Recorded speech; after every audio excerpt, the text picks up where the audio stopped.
Throwaway because this friend knows my account. My 21M friend, 21F, I'll call her C, has been with her boyfriend, 21M, I'll call him L, for about 3 years now. C is tall, about 6 foot, admittedly very attractive, has an amazing personality, and is very smart. We met in a communications class during our freshman year. At first it was strictly a classroom friendship, but as the days went on it evolved into something more, and we would hang out outside of class and school. I found out that she had gotten certified as a CNA and a medical assistant after she graduated high school, while I work as a gym receptionist. I found out C was dating L were dating because L takes swimming classes at the same gym I work at, and she often sits in on his classes.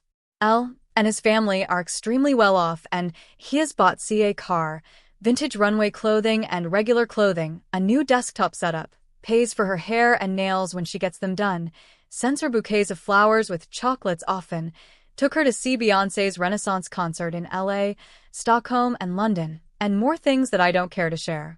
L is the total opposite of C.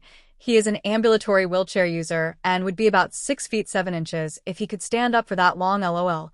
He sometimes has to wear adult diapers, carries candy with him just in case he needs to get his sugar up, has to take diabetes medication as well as other has to carry an EpiPen, used to have cancer, and doesn't like leaving the house all that much. He's really into gaming, so I guess that's why. He also builds Legos, is really into music, books, movies, and TV, anime, and manga, which are the only things he and C have in common. His family can also afford a home aide, a home physician, and any modifications to their home that will make L's living there easier, but apparently not enough to get him an automatic wheelchair as C has to manually push him around. I fear that L may be controlling considering C has started taking cooking classes after she told me she didn't like cooking. She goes grocery shopping for him, she sews clothes for him, helps him do his laundry, packs lunches for him, sets up date nights, and even though she told me she likes the vibe of eating at restaurants. I told C that she could easily get a job as a model or something like that and not have to be with L or work a shitty CNA/medical assistant job. She said she liked her job and didn't like how I was talking about L. I let it go that time. A few days later, I was invited to use the pool at L's house along with C. I didn't go in that deep and confessed that I didn't know how to swim. L told me it was important to at least know how to float on my back, and they both offered to teach me since it apparently wouldn't take long. I eventually got the hang of it, but had to admit it was embarrassing being taught how to swim by someone who could barely use his legs. I also let that go. For Halloween, we were invited to a party and L dressed as Monkey D. Fluffy, which was interesting because I looked that character up and he does not use a wheelchair. I let that go. She was dressed as Nico Robin, by the way.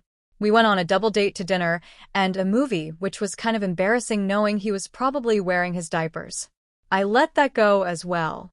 My final straw came when I was trying to make small talk with L and asked what he was doing for Christmas and New Year's. L told me about how he and C are going to France and Italy. That's when I lost it. I went on a whole rant about how having money doesn't erase his disability and how C is so clearly only with him for the money. I also said that the relationship would never work anyways considering diabetes sort of runs in C's family, and if they were ever to have kids they would probably have diabetes as well. I'm assuming he hasn't told C about what I told him considering she hasn't shown any change in behavior or attitude towards me. Hopefully, she'll realize she doesn't really like him and leaves the situation before she's in too deep. Ida?